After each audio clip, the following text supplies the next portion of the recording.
Hey guys, what's up? It's your boy Simon here. We're back with another video today. I apologize for not uploading in such a long time. It's kind of just been crazy. I've been in the process of moving and everything so far this summer, so I haven't gotten a video out in a long time. But I'm here today with something totally new for y'all, and this is something I want to do for the next few months.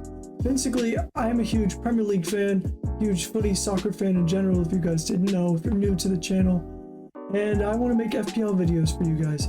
So today I'm going to suggest my top 5 players going into Game Week 2, top 5 players for you guys to transfer in, as you can probably tell by the title. But I figure I first might as well show you my team from the first game week and show you how I did. So starting off with my defense and goalkeeper, guys, I've got Sanchez in net, the Brighton keeper. Obviously, a lot of people got him. He's kind of template, I guess, because he's got a good run of fixtures to begin the season. He got me 2 points in Game Week 1, and then my 3 defenders I went with this week were Luke Shaw, Tsimikas, and Trent Alexander-Arnold. Obviously, the 2 Liverpool guys got a clean sheet in the 3-0 win against Norwich, I believe it was, and Shaw was oh so close to a clean sheet, but apparently Ayling decided he was going to go and score a banger, so he only got me the 1 point, but you know, that's not bad right there. I think that's, what is that, 12, 13, 15 points for my defense and goalkeeper, not bad. Could have had 5 more points if Luke Shaw had the clean sheet. On to the midfield. You guys can see I've gone with a 3-4-3 formation here. As you can tell, there's not 5 midfielders. I went with the obvious Fernandes and Salah. Again, very template, those two. But obviously, I think with their fixtures at the start of the season, you want them as your 2 premiums in your team. I captained Salah. I wasn't sure whether to captain him or Bruno, but I ended up going with Salah, who got me 17 points, obviously doubled, because he's my captain, or was my captain this past week, so he got me 34. Fernandes got another 20, bringing the midfield total up to 54.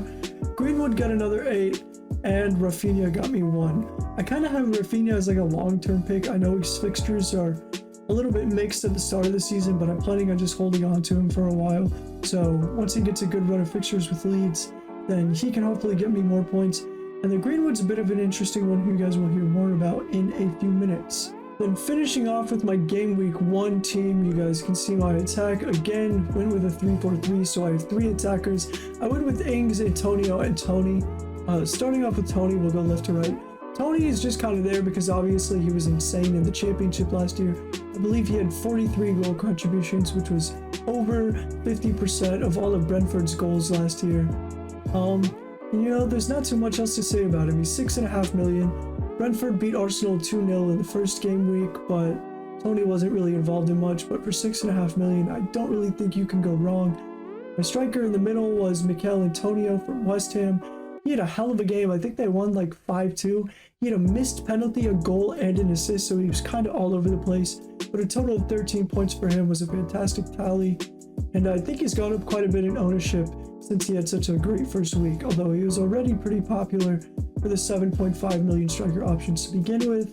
And then Danny Ings, well, 3 easy fixtures for him to start off. New signing at Villa, obviously. And he actually had 0 shots all game.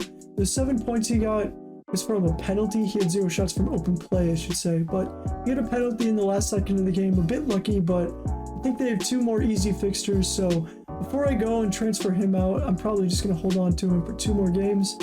And actually, going into Game Week 2, this is going to be my exact same lineup, except the only thing different is that I'm going to captain Bruno Fernandes against Southampton this week instead of Salah against Burnley. So yeah, I finished on a grand total of like 100 points, I think. Could have had like 112 or 115 if a couple decisions I made at the last second went another way, but this is what I ended up with, and I'm pretty satisfied. So into the meat of the video, guys. I have 5 players that I recommend for you guys to bring in during Game Week 2. First off is going to be no one other than Heung-min Son, the Tottenham striker at the moment, because Harry Kane is in a bit of a strange position with Tottenham. You know, there's rumors he's going to go to City for 100 some odd million. Nuno's saying he's not fit. That's his explanation for Kane not playing, but what that means is that Heung-min Son is going to be playing down the middle. I personally don't think it makes much of a difference though, whether Kane plays and Son's on the left or whether Kane's out and Son is down the middle. I think he's fantastic from all positions. You guys can see in his last game, he had an expected goals of 0.27 and an expected assists of 0.05, and he had a final fantasy haul of 10, which is obviously fantastic. That's also his price, 10 million. which I may or may have not mentioned already. I don't remember. But basically, I just think now is a great time to pick him up. You know, they've got Wolverhampton, Watford, and Crystal Palace in their next 3 games. Then they've got Arsenal and Chelsea, which is a bit tougher. You know, obviously the 3 London teams all involved right there in those 2 games, which will be interesting. But that's not to say Son can't score in those games anyway, but I think primarily in his next 3, he's got a great shot of doing well. And then after the Arsenal game, their fixtures get a bit easier as well.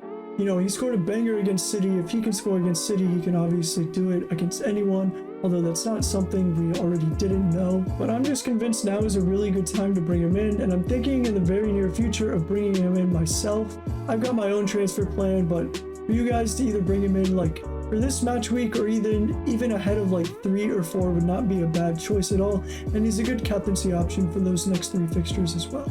If you've already got Bruno and Salah, as I feel like most people do, and you want a 3rd premium player, you know, Son's not as expensive as someone like Lukaku or Kane, but he's definitely up there in terms of quality in my opinion.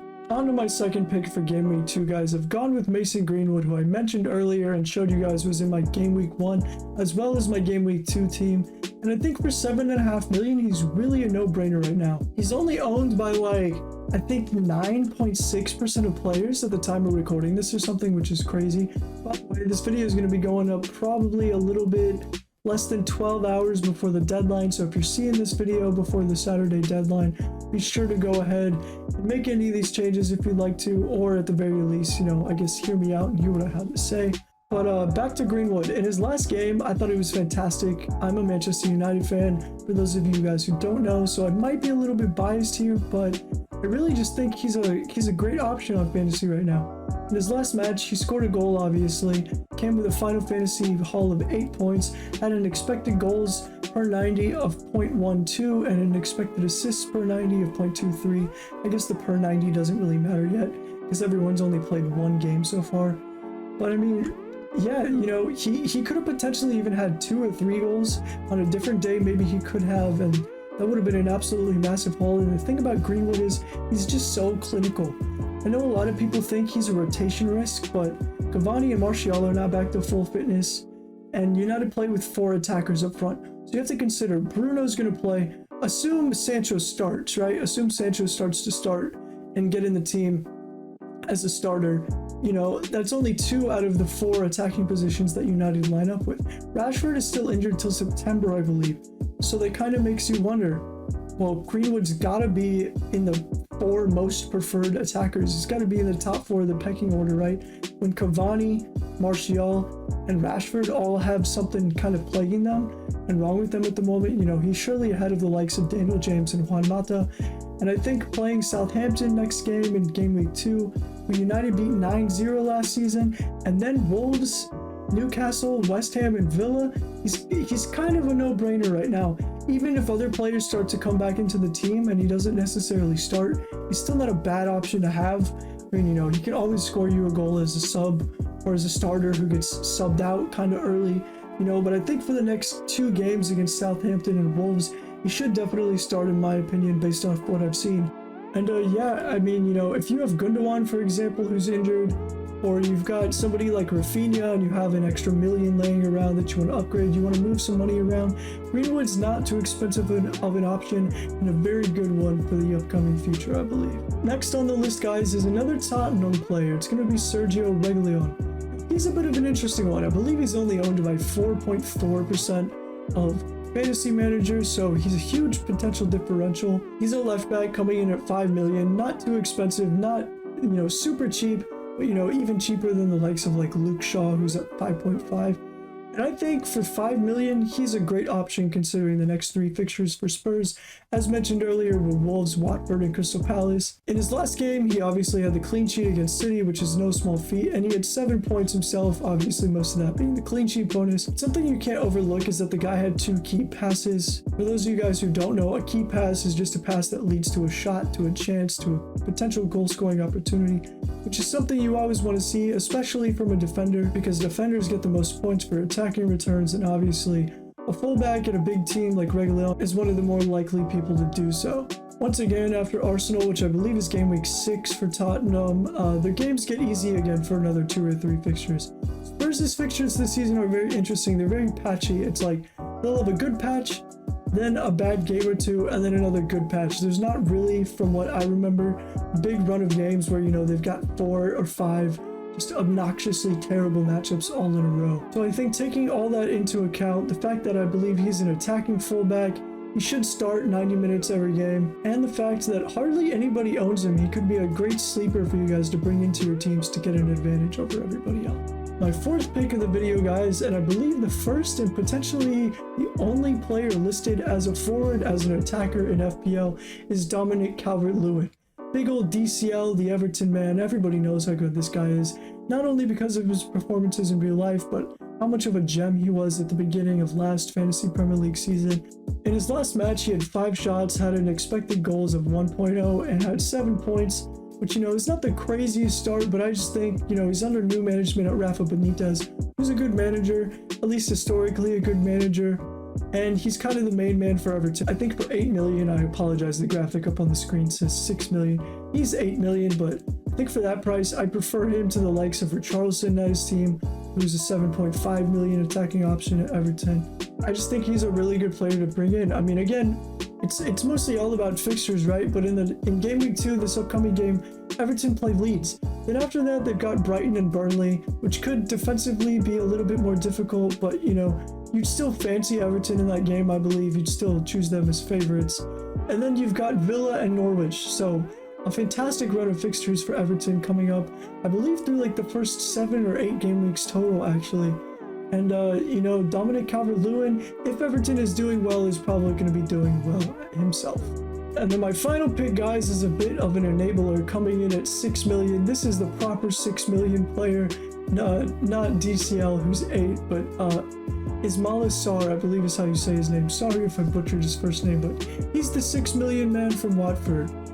Played 90 minutes in his last game, and I think he'll continue to play 90 minutes week in and week out for Watford. He's a bit of a talisman for his team, I guess you could say.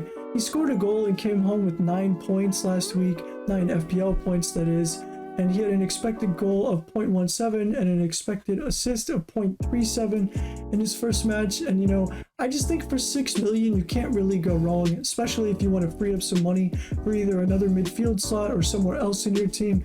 He's a great player to bring in. He should always play, like I said, and Watford, again, have some pretty good fixtures. That's a common theme here, guys. I titled this video, you know, players to bring in for game week 2, something along those lines. But these are really players you could probably bring in a week or 2 after this was uploaded and still have no problems at all with them benefiting your team. This upcoming fixture is against Brighton, which could potentially be a little bit more difficult. And then they've got Tottenham, which is obviously a big game for them. But, you know, Tottenham just lost to like a small Portuguese team, I think, in like a qualifier. And, you know, they're known as Bottle FC for a reason, right? Sorry if there's any Tottenham fans watching, but, you know, I mean, Tottenham could easily bottle it just as easily as they could win it. But, you know, Wolves in the next game, Norwich in game week 5, and Newcastle in game week 6 is not a bad run of fixtures for Watford at all. You know, Sarr's got pace, he's got some goal threat about him, and you'd fancy him to get in behind the defenses of any of these teams that he's going to be coming up against. Also, once again, similar to a lot of these players, you know, he's not massively owned. I don't remember his exact percentage off the top of my head, but it's pretty low. I want to say like single-digit percent, as is Greenwood, as is Reglion. You know, Son is a bit more owned. Calvert-Lewin is like 13-14%, I think, but altogether, you know, all these players, if they're doing well for you and you bring them in your team, you're going to have an advantage over at least 60 or 70% of FPL managers. Well, that wraps it up, guys. That wraps up my top 5 players to bring in for game week 2 and potentially, you know, 3 or 4. We'll put that in parentheses, though, not in the title, because, you know, we get a clickbait out here. No, I'm just kidding. I hope you guys enjoyed. If you have any critiques or comments about this video, any advice, be sure to let me know down in the comments below. Anything you guys want me to change in the upcoming videos throughout the season. I'm probably going to try to get these out, or videos similar to this, like 1 or 2 times a week. You know, it holds me accountable with fantasy. I'm not an expert by any means. I'm just a total FPL nerd who, you know, consumes lots of FPL content and decided to start making some on his YouTube channel, A, because I like it, and B, because it holds me accountable and helps me keep up to date with my team. I've struggled in the past with that. That's why my rank has never been too high in the past. It's because I never finished the season. So maybe by making videos for you guys, I can finish strong and get my best ever rank. Not much else to say. Quick plug for all my socials. You guys have seen them rolling in the top right hand corner of the video obnoxiously the entire time. I'm on Twitter, Instagram, TikTok, Twitch, all that. Twitch is my main outlet right now. I've been streaming like 5 to 6 times a week, so if you guys are interested in that, I play all types of video games over there. The link to that will be down in the description down below, so feel free to come over. If you guys enjoy this type of content, be sure to drop a like and subscribe, share the video, and peace out.